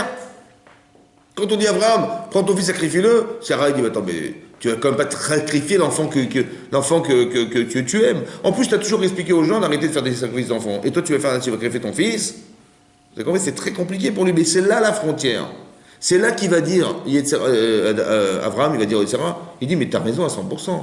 C'est contraire à tout ce que j'ai toujours fait. Mais si tu penses, toi, que ce que j'ai fait était logique, et que ce que Hachem me propose n'est pas logique, c'est que Dieu, il n'est pas logique. Ça va? C'est possible ou pas? Non. Alors je dis, écoute, je n'ai pas compris, tu as raison, mais j'adhère à sa logique plutôt qu'à la tienne. Excuse-moi. Et donc je rentre dans la Himouna. Mais la Himouna, elle démarre là où la logique s'arrête. Vous comprenez? Parce que quand tu es logique, c'est super, parce que tu te construis dans ta vie. Il y a des mishpatim dans la Torah. Ce que fait Abraham est logique, vous comprenez? Il faut aider les gens, il faut les soutenir, il faut donner à manger aux gens qui sont nécessiteux, c'est logique. Mais à un moment donné, tu vas comprendre qu'il ne faut plus que tu fasses parce que c'est logique. Tu vas le faire parce que tu es Eved Hachem. Ça veut dire que tu vas faire, tu t'es construit, tu as des compétences. Ces compétences, utilise-les pour Hachem. Pourquoi pour toi? Vous comprenez? Quand j'utilise pour Hachem, tout à coup, ça devient non limite. Ça veut dire, 3 personnes, ça peut devenir 3 milliards. On s'en fout. C'est Hachem qui décide. Je deviens un vecteur. Vous comprenez la différence? Pourquoi je vais me priver d'être un vecteur, m'accompagner, d'être accompagné par Hachem, plutôt que quoi je vais être accompagné par moi-même? C'est dommage. Vous avez compris? Pourquoi je vais me priver d'être un vecteur de réalisation du monde par Hachem, plutôt que de croire que je vais le réussir par moi-même? C'est dommage. Vous comprenez ce que je veux dire? C'est pour ça que la limite, il faut se construire dans sa vie, il faut être logique, il faut être très cohérent, c'est très important. Mais à un moment donné, il faut le faire de façon cohérente. C'est quoi la cohérence? C'est de faire au service d'Hachem. C'est-à-dire que maintenant, tout à coup, je le fais parce que, comme si Hachem il me suppliait de dire, mais écoute, rentre dans mon projet, on va réussir ensemble quelque chose. C'est ça, respecter Hachem. Honorer Hachem, c'est quoi honorer Akadosh Baruch Hu? C'est d'être d'accord, de faire que qu'est-ce qu'il aurait aimé que je fasse? Est-ce qu'il aurait aimé que j'écoute mon Yetzirah ou il aurait aimé que je ne l'écoute pas? Évidemment qu'il aurait préféré que... Mais dans quel sens? Vous comprenez? On a des parents. Ouais? Dans la Torah, c'est marqué, dans la Gemara Kiddushin, c'est marqué, il y a 3 associés dans la création de l'être humain. Il y a le père, la mère et Hachem. Mais non. Pourquoi ces associés avec Hachem? Pourquoi associer avec Hachem? Parce qu'il y a une mitzvah d'honorer son père et sa mère. Mitzvah. Il y a une mitzvah de craindre sa mère et son père. La Gemara d'expliquer, mais pourquoi tu dois craindre ton père? Tu dois respecter ton père que tu crains. Hein? Il faut honorer ses parents. On a expliqué que honorer ses parents, la mitzvah d'honorer ses parents, la mitzvah, c'est d'aller chercher son père. Qu'est-ce qui est respectable? Je vais chercher chez mon père, qu'est-ce qu'il a d'exceptionnel? Je vais chercher chez ma mère, qu'est-ce qu'elle a d'exceptionnel? C'est une mitzvah, ça. Pourquoi? Parce que je ne vais pas respecter religieusement, je vais respecter parce que c'est logique. Je ne vais pas faire, ah bah oui, c'est marqué dans la Torah, il faut le faire. Mais oui, mais essaie de comprendre pourquoi il faut honorer ton père et ta mère. D'accord? Il faut l'honorer parce que ta mère, elle est comme ça, comme ça, comme ça, et ton père, il a fait ça, ça, ça, ça. Ben, c'est ça que tu respectes. Et c'est ça qui va faire que tu vas les honorer. Et la crainte de sa mère, tu vas craindre ce que tu respectes. C'est marrant, hein? Parce que je vais devoir honorer mes parents et je vais devoir craindre mes parents. Craindre, ça veut dire quoi craindre? Crainte, c'est pas avoir peur des parents. Crainte, c'est d'avoir peur de décevoir mes parents. Crainte, c'est d'avoir peur de mal agir. C'est vrai ou pas? C'est marrant, hein? Parce que tu vas un jour devoir honorer Hachem et tu vas craindre Hachem. Il faut aimer Hachem, il faut le craindre. Alors tu sais ce qu'on va faire? Essaie de t'inspirer de ce que tu aimes. Essaie de t'inspirer de comment tu as construit cette relation avec ton père et ta mère pour les honorer. Ah, tu peux honorer tes parents, alors a fortiori tu peux honorer Hachem. Parce que des paramètres, t'en as trouvé chez ton père, mais Hachem, t'en as des milliards. Et tu as trouvé des paramètres chez ta mère, mais chez Hachem, il y en a des milliards. Tu vas pouvoir l'honorer. Donc tu vas t'appuyer sur ce que tu sais faire intellectuellement pour le comprendre spirituellement. Tu vas commencer à comprendre que tu dois avoir honte de décevoir tes parents, parce que tes parents seraient tellement heureux de voir et fiers de toi que tu réussisses ta vie, que chez Hachem c'est exactement la même chose. J'ai pas envie de décevoir Hachem, parce que tout ce qu'il fait pour moi tous les jours, mais c'est impossible, vous comprenez? Je ne peux pas traduire, je ne peux pas trahir cette relation avec tout, c'est pas possible. Avec tout ce que je lui dois, mais c'est impossible. Mais en vérité, j'utilise ce que j'ai construit intellectuellement pour basculer sur du spirituel. C'est exactement le problème du évêque de la paracha. Le évêque de la paracha, c'est un voleur d'origine. Alors il dit, ben, mon chéri, il faut que tu t'intègres dans la société et que tu comprennes qu'il faut que tu vives de ton travail. Alors on va l'introduire dans une famille. Ça s'appelle de l'insertion sociale. On ne va pas le mettre en prison. On va lui dire, tu vas travailler 6 ans chez quelqu'un. Il va travailler 1 an, 2 ans, 3 ans, 4 ans, 5 ans, 6 ans. 1, il va gagner de l'argent. 2, il va rembourser ses dettes. Et 3, il va s'intégrer en pensant qu'il y a un système nouveau, social, qui est d'arriver à vivre du produit de son travail. Chazak ou Baruch. Mais c'était juste pour te construire. Maintenant que tu es construit, tu peux devenir un évêque d'Hachem. C'est-à-dire quelqu'un qui donne un sens à sa vie éternelle. Mais ce n'était pas pour que tu t'attaches à ton travail, à ton employeur. C'est pas ça que je voulais, moi. Et si tu le fais, ben, je vais te percer l'oreille. Parce que tu as entendu dans la Torah qu'on n'avait pas le droit de voler. Bon. Mais à part ça, il y a marqué dans la Torah que tout à coup, on est lié à l'alliance avec Hachem. Toi, tu croyais que tu es lié à l'alliance avec ton patron. Mais c'est pas ça qu'on voulait. Mais c'est ça que j'ai compris, moi. C'est que, voilà, Baruch Hachem, je dois tout mon patron. Grâce à lui, maintenant, je me suis intégré dans la société. Mais on t'a pas dit le contraire. Mais il ne faut pas subordonner cette volonté-là à celle de la Kajbourou. C'est dommage. Vous avez compris? C'est dommage que tu as compris ce qui se passe, que tu as un maître au-dessus de toi ou un dominant au-dessus de toi et que tu ne l'utilises pas spirituellement pour faire que tu acceptes qu'Hachem existe dans ta vie. C'est dommage. Pour ça qu'on lui perce l'oreille devant la mezouza, qui est le témoin de l'aïmouna qu'on a eu un jour, d'avoir accepté Hachem dans nos vies. Parce que quand tu as pris le Korban Pessah, qui était un animal sacré, et que tu as risqué ta vie pour faire la misva de Pessah, tu as risqué ta vie, hein. Mais logiquement, tu aurais dû refuser. Mais tu dis non, j'ai accepté. Et tout à coup, comme par hasard, ils n'ont rien dit, les Égyptiens. Shabbat Agadol, c'était un Shabbat spécial. Ce Shabbat était spécial. Ils n'ont pas bronché. Mais c'était pas logique, vous comprenez? Pourquoi c'est pas logique? Parce que si tu suis Hachem, tout à coup, les choses, elles vont aller dans le sens de ce que toi, tu as pensé. Tu t'es sacrifié pour lui, alors il va sacrifier pour toi. C'est-à-dire que tout à coup, la réalité, elle devient la conscience que tu lui donnes. Que si tu donnes un sens à ce que tu fais, qui est infini, tu permets à la réalité de le devenir. C'est comme Youssef. Youssef, il s'est refusé à la femme de Potiphar. Le Midrash Rabbah, dans Tehilim, il dit c'est ça, c'est ce qu'il a fait qui a ouvert la mer Rouge. Ah, il va comprendre. Il a refusé d'aller avec cette femme, ouais, et grâce à Dieu, la mer elle va s'ouvrir parce qu'il est marqué dans le texte de la Torah, Vayanos, Vayetza Chutza. Vayanos, il s'est sauvé, il est sorti à l'extérieur. Vayanos. Il s'est marqué Ara, Ayam, Vayanos. La mer, elle a vu, elle s'est sauvée. Elle s'est écartée pour laisser passer Israël. C'est-à-dire qu'il a sauvé tout le cas Israël dans un acte pareil. Mais vous vous rendez compte de la force que ça fait? Il ne l'a fait pas parce que ça ne se fait pas, parce que c'est pas logique, parce qu'il est Mahamine. Vous comprenez la mouna, ce que ça gagne? On gagne d'être Mahamine. On gagne d'être Mahamine. Que tu fais ça parce que ça serait de se voir Hachem que de faire un truc pareil. Donc je construis des valeurs. Je me construis par des émotions et des valeurs pour les utiliser dans la Vodat Hachem. Tu vas aimer les gens, tu vas pouvoir aimer Hachem. Mais si tu ne sais pas aimer les gens, comment tu vas aimer Hachem? C'est impossible.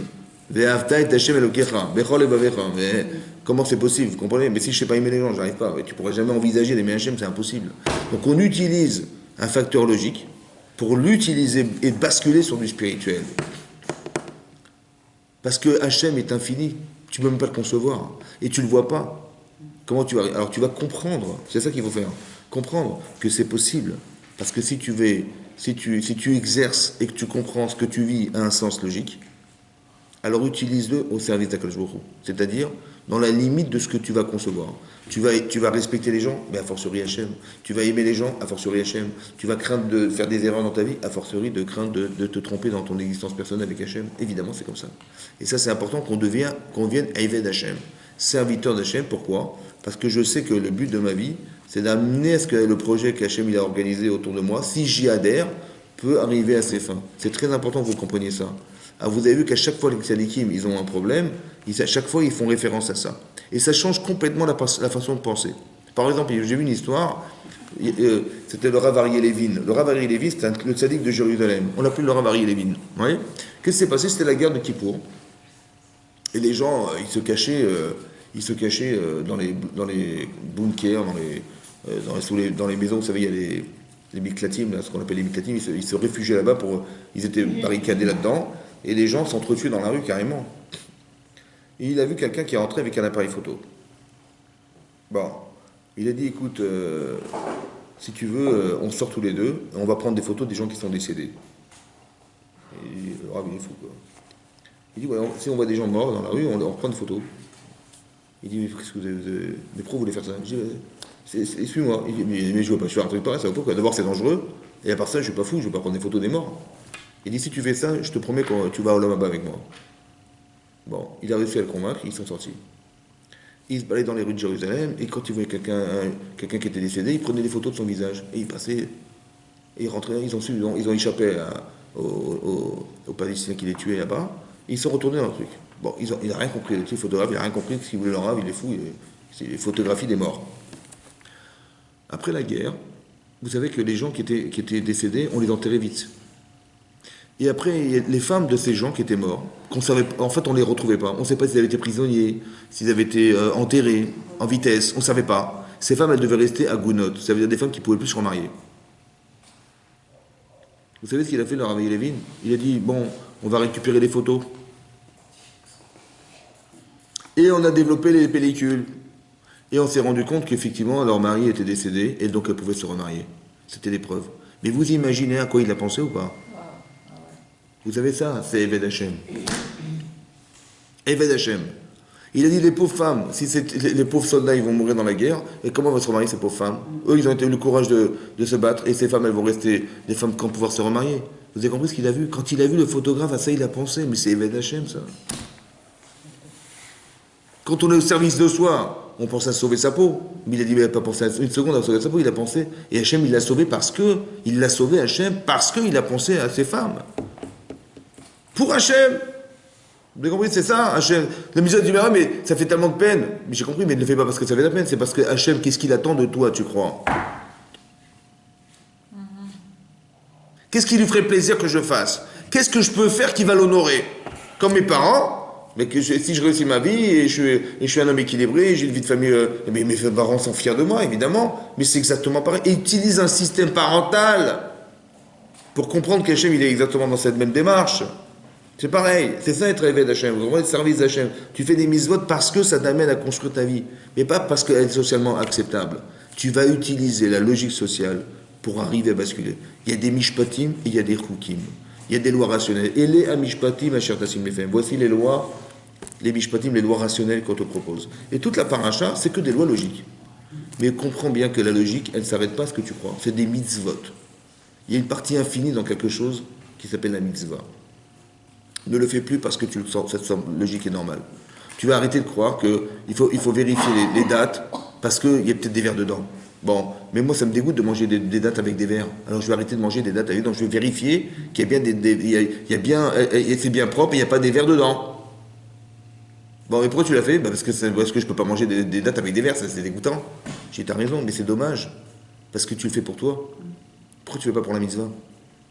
C'est vrai que c'est dégoûtant, et c'est vrai que ça correspond à ce qu'Hachem voudrait. Peut-être, c'est vrai, mais je ne suis pas sûr, je ne sais pas. Alors ne le fais plus parce que ça te dégoûte. Fais-le, c'est vrai. C'est ça qui est compliqué dans la vie. Que lorsque tu dois faire quelque chose qui correspond au sentiment que tu ressens, il ne faut plus le faire dans l'intérêt de se dire, mais c'est dégoûtant, il faut le faire parce que c'est une mitzvah. Et à force, j'arrive à adhérer à des situations qui font que ma vie, elle change.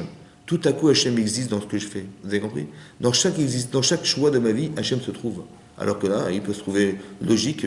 Je vais inviter, j'adore recevoir des gens Shabbat, ben je dis, ça me fait plaisir, on chante. J'ai compris, c'est super, tu as fait une grande mitzvah. Mais la mitzvah, elle ne s'enferme pas dans ton intérêt personnel. Et si tu étais seul, tu serais triste. Et comme il y a du monde, tu es plus content. Ben c'est bien, c'est vrai, c'est ça la mitzvah. Mais est-ce que c'est ça la mitzvah? Non. C'est que ça la mitzvah? Non. Alors tu dois arrêter de penser que ça fait plaisir, mais ça te fait plaisir pour Hachem. Parce que Hachem, il aurait tellement aimé que ces gens qui sont dehors, ils soient chez toi. C'est ça. Je le suis à Eved Hachem. Je deviens Eved Hachem. Je fais quelque chose au service de cette volonté. Dans la limite de ce qui existe. Quand j'ai pas envie de me lever le matin, bah, vous avez dit, attends, t'es fatigué, t'as vu à quelle heure t'as dormi hier? J'ai compris. Mais c'est vrai, t'as raison. Mais je suis à Eved Hachem. Alors je réfléchis comment je vais faire pour faire que je pourrais me lever le matin. Ou dit, bah tiens, voilà, l'hiver est court, comment on va faire trois repas pendant le Shabbat? C'est difficile. Parce que midi, Baruch Hachem, on mange bien. Ouais. Donc arrivé sous la shlichit, il n'y a plus de place. Ouais. Donc on va se greffer une petite poche en plus pour pouvoir. Non, on peut pas. Donc comment on fait? On dit, Chacha, manav verocho. Tu fais pas pour toi, tu fais pour Hachem. Donc si tu veux faire 3 repas, eh ben arrange-toi pour que ou tu manges plus tôt, ou tu manges un peu moins le midi, et tu vas faire tes 3 repas. Mais tu fais pas pour toi, tu fais pour la mitzvah. Vous avez compris la différence? Eved Hachem, ça veut dire s'introduire des notions logiques pour arriver à faire que Hachem puisse se trouver dans cet espace.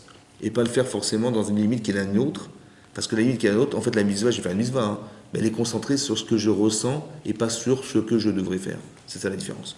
C'est comme un peu la différence entre la pitié et la bonté. La pitié et la bonté. Je vois quelqu'un, hein, il tape à ma porte. Bon. Il est mal habillé, il pleure, il me dit ça fait 3 jours que je n'ai pas mangé, j'ai pitié de lui. Donc je vais sortir un billet de ma poche et je lui donne. Mais quand je lui ai donné, ça m'a fait plaisir. Bon, j'ai fait une mitzvah, évidemment, parce que j'ai soulagé une personne, c'est vrai, mais en vérité, je l'ai soulagé, je me suis aussi soulagé. C'est-à-dire qu'il y a une frontière qui existe entre la pitié et la bonté. La bonté, c'est pas ça. La bonté, c'est qu'il n'y a personne qui est venu chez moi, ça va? Mais je sais qu'il y a des gens qui sont nécessiteux. Alors je lui ai donné une association pour les aider. Avraham, il a créé Eshel Avraham, ça veut dire qu'il a créé des auberges. Ouais, Eshel, c'est Achila, Shtia, Lila. Il crée des endroits où ils pouvaient manger, dormir et pouvoir boire, manger et dormir. Et donc c'est ça. Donc il a fait, mais pourquoi? Parce que forcément il y a des gens qui ont besoin. Il n'a pas attendu de voir pour réagir. Il n'a pas eu pitié d'eux. C'était une nécessité, ça s'appelle du chesed. Je ne fais pas parce que je suis en réaction à ce que je vois que je le fais. C'est parce que je sais que c'est nécessaire. Je suis Eved Hachem. Vous comprenez la différence? Je sais, cacher de créer des pauvres et des riches, pourquoi faire? Parce qu'il fallait rééquilibrer ce monde. Et c'est la mitzvah qui m'incombe de rééquilibrer ce monde. Mais je ne le fais pas parce que ça me fait plaisir. C'est vrai que ça me fait plaisir, c'est vrai. Heureusement que tu le ressens super. Mais ne le fais pas. Tu peux le faire par pitié ou par nécessité. Mais quand tu fais par pitié et nécessité, de toute façon, le résultat même, il a reçu son argent. La différence, c'est que tu l'as fait pourquoi? Parce que j'avais de la peine de le voir. Comme si que la frontière ou l'acte lui-même, il est renfermé dans un intérêt personnel. Parce que je ne pouvais pas le supporter comme ça. Donc j'ai donné, ça m'a fait du bien. C'est bien, c'est super. Mais quelque part, la mitzvah, elle se concentre sur toi. Alors que tu aurais pu le faire de façon à ce que ça soit une nécessité pour Hachem. Voilà. C'est-à-dire, Hachem, il a fait exprès pour que tu construises cette relation avec lui aussi. Vous avez compris? On ne fait pas du chesed parce que ça rééquilibre le monde, c'est vrai. Mais c'est aussi parce que c'est une manière de retrouver Akadosh Baruch Hu. Tout à coup, il existe. Et l'amplitude de la mitzvah n'a plus rien à voir. Tu as compris? L'amplitude, parce que tu t'adhères à ce qu'il a pensé. Donc il va faire Hachem que 1 égale 3. Ou 3 égale 3 millions. C'est ça, être Eved Hachem. Vous avez compris ce que ça veut dire? C'est ça, être Eved Hachem. C'est-à-dire que Hachem, il peut nous donner une résistance aux choses. Et il peut donner une capacité d'amplitude énormissime dès l'instant où on l'implique dans nos actes et dans nos pensées. Il n'y a plus de limite. Même dans ce monde. Vous avez compris? Tu vas faire un acte aujourd'hui, il peut avoir des conséquences énormissimes dans 2000 ans. Ce que toi, tu aurais pu faire pour économiser, tu comprends combien il faudrait économiser d'argent pour que 3 millions de personnes ils puissent manger, boire et dormir dans le désert pendant 40 ans? Combien de milliards? Combien il faut économiser pour que ce projet se réalise? Ça n'a pas coûté plus qu'un repas à 3 personnes. C'est un truc de malade. Pourquoi? Parce qu'il y a Mouna. Parce que moi je fais ce que je peux, mais je le fais parce que pour la volonté d'Hachem. Ah, tu fais pour lui? Alors vas-y, on y va. Mais c'est ça qu'il voulait Hachem en fait. Il fallait faire dans l'intérêt de faire que son projet puisse se réaliser. Il fallait que dans le désert, on puisse survivre dans le désert. Comment c'est possible? C'est pas gratuit ça. Il fallait qu'on crée le désert chez Abraham, qui est une chaleur torride. est-ce que tu es capable de faire un acte de chesed, un acte de bonté, dans la chaleur et dans la douleur? Parce qu'il a fait la brit milah. Tu es capable? Alors je vais nourrir des gens exceptionnellement parce que tu as fait un acte exceptionnel. Mais je vais les nourrir dans la chaleur du désert parce que tu as accepté de le faire dans la chaleur de ton désert. Vous avez compris ce que fait Hachem? Quand je l'ai compris comme ça, alors tout à coup, ça change ma vie. Parce que ce qui m'arrive, en vérité, c'était au service de ce qu'Hachem avait comme projet de réaliser. Et s'il avait refusé Abraham, comment ils auraient pu survivre dans le désert? Ça aurait été impossible. C'est jamais gratuit, vous comprenez? C'est des miracles incroyables. Mais c'est pas gratuit. C'est le produit de la émouna de quelqu'un qui s'appelle Abraham Avinu. Qui, au détriment de sa logique personnelle, se dit, attends, je suis malade, je suis un vieillard et tout, qu'est-ce que je vais faire? Je vais décrocher le téléphone? Ben non. Il avait tellement envie de recevoir ces gens que c'était au-delà de sa limite. Laquelle? Ben la sienne. Et comme tu fais au-delà de tes limites, alors tu permets à Kadosh Baruch Hu de faire au-delà de la limite. C'est-à-dire qu'on va nourrir des personnes pendant 40 ans dans le désert, il va pleuvoir de la manne. C'est impossible. Vous comprenez, ça n'existe pas, ça. C'est possible parce qu'il y a un homme qui s'appelle Abraham qui a fait les Shem Shamaïm. Pas dans son intérêt. Ça lui fait tellement plaisir. On ne va pas souffrir dans la vie par plaisir, ça n'existe pas. Donc il n'a pas fait pour lui, il a fait pour Hachem. Et ça, ça a permis au clan Israël d'exister dans le désert pendant 40 ans. Vous avez compris? Être Eved Hachem, c'est de ne plus être capable de mettre les limites dans ses actes. C'est plus dans l'intérêt de soi, c'est dans l'intérêt d'eux. C'est comme Shabbat. Quand je mange Shabbat, ça me fait plaisir, mais dans l'intérêt de fêter ce jour qui est exceptionnel. C'est pareil. Quand je fais un gâteau pour mon fils qui a fêté ses 4 ans, c'est pas pour dire bah, tiens, on va manger un petit fraisier. Alors, c'est l'occasion, il a 4 ans, on va manger un fraisier. Non, c'était pas pour moi. Vous savez, c'était pas pour moi, c'était pour fêter ses 4 ans. Ça fait 3 ans qu'il est là, sa 4e année a démarré. Il a dit voilà, je voulais qu'il ait conscience, je voulais lui faire plaisir pour qu'il ait marqué, cristallisé cet événement dans sa tête, par le plaisir d'avoir mangé un bon gâteau.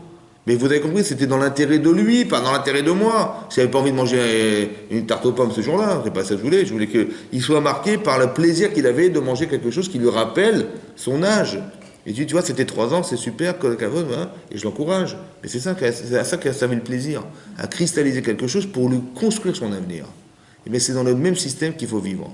Pas dans le système de s'enfermer dans soi, mais dans savoir que j'ai une relation dans l'intérêt d'eux.